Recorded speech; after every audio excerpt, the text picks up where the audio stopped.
Hey friends, it's Simon Hurley from Inklipse and welcome back to another video. Now today I have a very fun video for you packed with a ton of cards. It's going to be creating these 5 cards using only one stamp. And I'm not talking about a stamp set, although I did use the stamp set from my new release called Caroling Squad. I only used the Christmas tree stamp and some of the sentiments from the set, so there's still tons of other images in here that I haven't even used in today's video. We're really kind of expanding on our uses, and if you have a stamp set at home, you could totally use that and try to do this as well. But this one, I designed a large Christmas tree in here, perfect so you can make sophisticated cards, more playful cards, cards with color, lots of different things. In today's video, I'll have all the products listed down below and linked there, so if you want to check it out, I would definitely appreciate that. And if you want to check out my new release, that's down there as well. So let's get started. Okay, so it's been a hot minute since I've done a voiceover on here, but I'm using this tree stamp like I explained, but there's tons of other awesome images in this Caroling Squad stamp set that I'm definitely going to be using in future videos, so you'll be getting lots of inspiration with it. So I'm going to start off with the first card by prepping my surface using an anti-static powder bag, because I'm going to do some heat embossing here. So I'm just inking up the tree with some Perfect Medium. Actually, I use this because it's super strong, and it's a clear ink that's going to hold that embossing powder really nicely. So I'm stamping on the smooth side of a piece of watercolor cardstock. This is the Distress Watercolor cardstock, and I'm just stamping off of the cardstock on kind of an angle. Now this might be a little bit weird to some of you to stamp the Christmas tree on an angle like this, but sometimes stamping images off the side of the card or on angles and in groupings like this, so I'm stamping it 3 different times, just creates a cool kind of interest focal piece on your card, and you'll see later on it's a cool cutout when it's all done in the end. So kind of try things a little bit new, maybe stamp it off the edge and stamp it on an angle, because it does end up really cool looking in the end. So I'm stamping down the first tree, I've put over the white embossing powder, and then I'm stamping the 2 next to it. And I just do that so that I can see exactly where that first tree is so that they don't overlap. And then I'm just putting down the heat embossing powder, and then we can heat emboss this with our heat tool. And I love heat embossing, especially when I'm working with inks, which we're going to do lots of inky techniques in today's videos. It resists it really nicely and creates a really awesome look. So now let's get into blending. I'm going to be using my inks, the Simon Hurley Create line, and I'm starting out with Overzealous and the mini ink blending tool, and I'm just going in here and ink blending on here.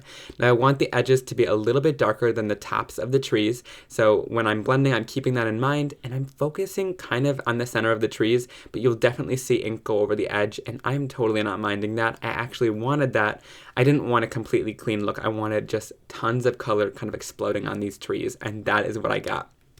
So I'm just going in here, you can see how nicely these inks blend, and then I'm using Later Gator, which is the darker version of the green, and I'm just adding that to the edges as well, and that's just going to draw kind of your eyes into the center of the card by adding that darkness to the edge and give it a little bit of depth and dimension, almost like you're looking up at the trees, so it's just really great to add that in there. And then to add even more darkness to the edges, I'm using Gur, which is my brown color named after my puppy, and I'm just going to add that in on the edges and near the trunks of the trees as well. So again, just adding more interest there.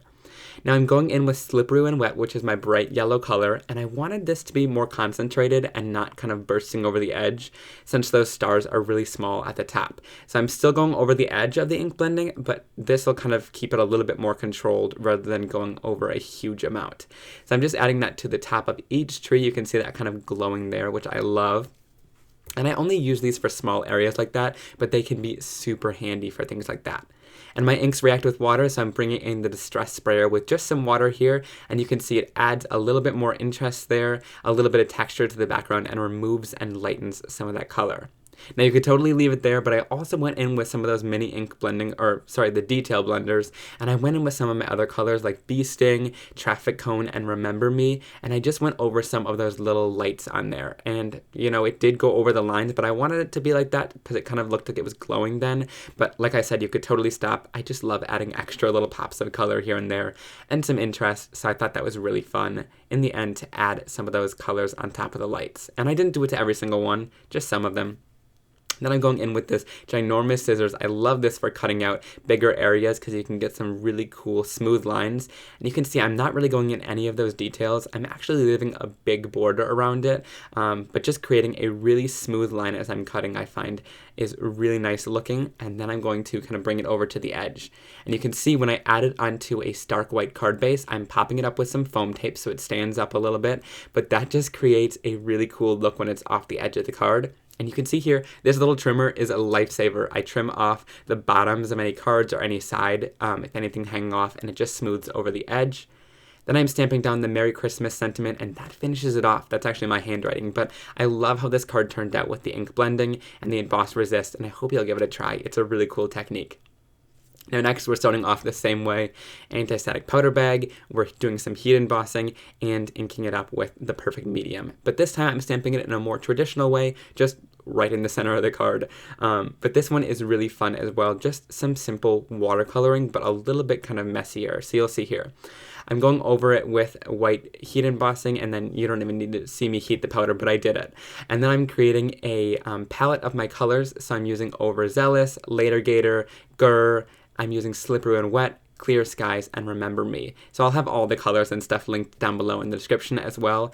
But I find lately I've been painting with just a paintbrush and my inks and water, and that helps actually. I used to use a water brush, and that's nice for convenience sake, but I find that this gives me more control when I work with a brush. So maybe try that if you're struggling. So I'm just going to take my inks and just start painting. And that heat embossing line with that white embossing is just going to hold in the inks nicely. So I really like that. If you're struggling with keeping it staying inside the lines, it'll hold in the wells of water. So I'm just going in here, adding my colors in. I'll do a little bit of Later Gator and then some Overzealous to brighten it up. And one other tip I wanted to give too, and you'll see me do this several times in this video, is when you're coloring in like an object like a tree like this, try adding in other colors to it and just experiment, because you can always get rid of what you don't like by just throwing it away and restarting. But experimenting is really cool, and when I added these blues in here, it almost just spruces it up and gives it a cool kind of new color tone in there, which I really love. So it gives it a little bit more interest than just keeping it solid green, and I absolutely loved that coloring in the end. So maybe give adding some other colors in there a try. So blues and greens go really nicely together. If you add in a little bit of yellow, it'll warm it up as well. So I added some Slippery and Wet to the top of the tree star there, and then I'm just going to add some little shiny marks around it by just creating some lines and dots right around the star to make it look like it's shining. So this is just super simple watercoloring, and my inks do a really great job at watering down to create a really great watercolor. They're super versatile in that way, so you can use them for techniques and stamping, which I absolutely love. Then to create a wash of color, you'll see I went in with my Distress sprayer, and I sprayed that Clear Skies down to really mute it down and make it all one solid wash. And then I'm just going to go in here on my surface of my cardstock and just go in and create a wash of color. You could totally leave it where it was, but if you want to take it a step further, just adding a little bit of blue in the background just brings in some color and adds a little bit of interest as well. Maybe you want to flick on some color, it's totally up to you, but I find adding this little wash of color is really fun and just, like I said, adds a little bit of color to the background. And it keeps me from having to cut out the tree, so you can have this whole panel be kind of a watercolor look, which I love. So then I'm taking the sentiment Silent Night, Holy Night, which again is hand lettered by me. Most of the sentiments in this set are. And I'm stamping that onto a piece of vellum and embossing it using some liquid platinum embossing powder from Ranger. I like this color, and also the Princess Gold color is really cool too. But I cut that down into a strip. I'm folding it over the edge here so I can add the adhesive on the back, which is really cool. So if you're using vellum, try folding it over to the back and cutting a little bit of a longer strip rather than having to adhere it on the front. And that's a really great tip with vellum. But I love doing the vellum with sentiments, so I don't have to cover anything up if I painted a watercolor piece and I want it all to show. So you can still see through it, but you get that really awesome Silent Night, Holy Night sentiment. I love how this one turned out. The simplicity of just the heat embossing and the watercolor looks so awesome. So next, again, we're starting out the exact same way I did my anti-static pouch. Now I'm doing some stamping with the perfect medium. So I'm going around, and again, kind of in an untraditional way, but you'll see in the end, it looks really cool. Now at first, I wanted to make a scene looking like where you're sitting on the ground and you're around all these Christmas trees and you're looking right into the sky. So this is going to be kind of a nighttime sky background, just playing with some more ink blending and colors. So again, I have I actually just stamped down the first one, added the powder so I can see exactly where it is, and then I'm stamping the trees next to it, and I'm actually going to do this around the whole card, leaving a space, a circle kind of in the center. So I'm just butting up the trees next to each other and stamping them all around this card, and you'll see in just a second what I mean. You can kind of see it here a little bit, and it's pretty easy to stamp all these down and heat emboss them as well. So we're just creating a cool resisted background. So here I'm going in with my Clear Skies ink, and I'm going to start my ink blending. And with this, I just went in super quickly. Like this background, it is sped up, but it did not take me long at all to create. It was really easy. You just want to lay down a coat of ink. I don't even care if it's smooth, but you can see here it pretty much is. They do a really great job of blending, but I'm just laying down as much ink as possible with this Clear Skies. Then I'll go in with my second color, and I'm using Remember Me, which is my darker blue kind of teal color. It's beautiful. Then I'm going in on the edges here, and I'm going to darken it up a little bit. So I'm leaving that center really light. You can see it's white in the center there, and then I'm leaving a little bit of that blue color to still be showing. So just kind of covering it up with that darker color a little bit over top of it, and by now your paper has lots of ink on it, so it's blending really nicely as well. I'm just going around the edges and ink blending. You can see how that Emboss Resist creates a really cool look with those white trees. Then I'm going in with Triple Berry, and I'm just going around the edges, and again, leaving a little stripe of that Remember Me, but then going around the edges to kind of darken it up and deepen it, and also kind of add that purple tone to it, which I really like. But it adds kind of a navy feel as well, which I really like. It just darkens up the colors. And then to darken it even more, I'm adding a little bit of Gur, which is my dark brown color, and I'm just bringing that right around the edges, not too far in, because I don't want to darken it too much, but just creates a really nice nighttime sky looking scene. So you can really bring in some other colors and layer them, since they're translucent dye inks, to kind of create new colors, which I think is so cool. And then I'm going all the way back down to kind of blend out all those colors and make it even just a little bit darker. So back to Triple Berry, back to Remember Me, and then I'll bring it all the way back down to Clear Skies, which is that lightest blue color. So just bringing it right back in the center, and I'm still leaving that center white. And that's because I'm going in here with Over the Moon, which is my lightest yellow from the line. And this is almost like a buttery color. I like to say that, but it also brightens up other colors, but it's a cool yellow kind of moon-like color. You can see when I go in there, it really leaves a bright feeling, like there's a little nighttime sky there, or like all those stars in the center of the trees are shining. And then I pointed here, and my mom was actually in the room, and she pointed out that the trees all together create a star-like pattern on there, which I think ended up being so cool. I didn't intend for that, but my dad walked in too and said that they both saw the star at first, which I thought was super cool. And it's just another design piece that I didn't really notice, but it looked cool in the end, I thought. So then I stamped down that sentiment and heat embossed it in white. I just love that one. Again, it's hand lettered, sending carols, cheer, and hugs for all year, and I love how that turned out. So just kind of play with placement of different images on your cards, because that can really help. But that ink technique with the nighttime sky is so much fun. Again, we're doing the exact same thing, except stamping it down onto some craft cardstock this time. And I'm doing some heat embossing again with white embossing powder. So you can see here I'm just pulling that in. I'll apply the powder right onto the surface there, and here I've just stamped it right in the center of the cardstock. Then I'll heat emboss that, so it's going to create a nice resist again, and this time I'm bringing in a fun technique that I used to do often, but I haven't done in quite some time. I'm going to add my inks onto an acetate sheet, and this is actually from one of my background rubber stamps. It just has a nice plastic acetate, and this just helps to apply the ink to here so you can have a little bit more control with it. So I'm just taking the ink, I've sprayed a little bit of water on it, and I'm tapping it down in the parts where I want it to apply onto the surface. And you get some really cool kind of watercolor splash looks. You get little droplets here and there, and I'm not like pressing super hard, I'm just kind of tapping on the surface, and that's how you get those super cool textures.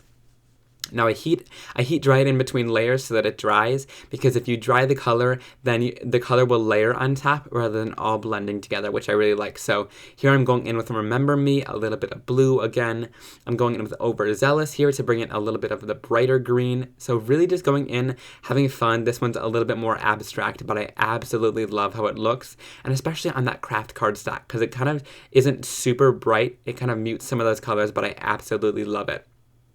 And then I brought in a little bit of red, which is bee sting. It made a little bit of brown here and there with the green, but I absolutely love the bright red in some of the areas as well. And then I brought in a little bit of gur and a little bit of slippery and wet to color in the tree trunk and the star, and I stamped down the Merry Christmas sentiment, and that's how I finished it off. So it was super simple, but super fun. That ink smooshing technique is so cool. Then for this last one, we're actually doing some normal stamping using some jet black archival ink, and I'm going to stamp it down onto some watercolor cardstock 4 different times. And this one is super fun. You can actually probably stamp it down just several times and use different parts of it, but I stamped it down 4 times, and you can actually cut out different portions from each one, so if you wanted to color the whole thing in on each one, you definitely could. But for the bottom piece here, I'm going to color in the tree trunk and the bottom layer of the Christmas tree, and I'm just painting it in. For this one, you want to stay inside of the lines for this bottom piece. So I'm just coloring in, again, using some greens from my line, which is Overzealous and Later Gator, and then again incorporating some of the blues as well to create some cool spruce colors in there. So mixing the colors can be so much fun. Then after I'm done with that first layer of the tree, I'm moving on to the second one, and you can see here I've started going outside of the lines, and that's because we're going to cut these ones out. So I did the middle layer and the top layer like this, kind of a little bit messier, but it doesn't really matter because we're going to cut it out in the end, but still blending those colors and doing some really fun watercolor. And I think I should mention this is watercolor cardstock, so it plays really nicely when you're adding those inks down as well. Then I'm coloring in the top of the little star there, and then I'm going in and cutting out the top layer, the middle layer, and the star. But I'm leaving the bottom layer on that piece of cardstock there. You don't want to cut that one out. So I'm just fussy cutting these right around the edges. I find when I'm fussy cutting, I love these little Fiskars scissors that are spring assisted. And also I just go right along the edge, moving the paper instead of the scissors, which will get a nice smooth line. Then here I'm taking that second layer that I cut, adding 1 layer of foam tape. Then I'm adding 2 layers of foam tape to the third layer, which is going to pop it up even 1 more step. And then to the star, I added 3 layers. So it just kind of pops it up. It creates a really cool dimension look. And then I've added down my Frostbite stencil to this perfect gray card base, and I'm using a little bit of Woof ink from the Simon Hurley Create line. And I'm not even trying to make this look like a snowflake, although it is a really fun snowflake stencil from my line. I'm actually just using it as a geometric background and a focal point for this tree. So it's a really great focal point stencil since that center it comes out from all that area, so it's a really cool look on there, kind of like a mandala almost. Then I added the tree down, stamped down Merry Christmas, and that finishes off the card. So I love that stepping up technique. So you get lots of dimension in there with that fun watercolor and the tree. So there's lots of different techniques to play with, and I love this card. Alright, I hope you guys really enjoyed this video and got lots of ideas for techniques and different card designs. Sometimes it's really fun to just play with one stamp and create a bunch of different cards. So if you have a stamp set at home you've been dying to use, maybe pull them out and try some techniques that I did in today's video. If you want to do any shopping at Ranger, be sure to use the code SIMON20 at checkout there for 20% off your purchase, so you can definitely stock up on some awesome Simon Hurley Create products or any of your favorite Ranger ink products. If you enjoyed it, please give it a big thumbs up. Be sure to comment down below which of these 5 cards is your favorite. I cannot wait to chat with you guys down there. And then if you enjoyed this video, please be sure to hit that subscribe button and ring that little bell notification right next to the subscribe button, and that's going to make sure you never miss another crafting video like this one from me. And without further ado, I'll see you all very soon for another card making and crafting video. Have a great day. Bye!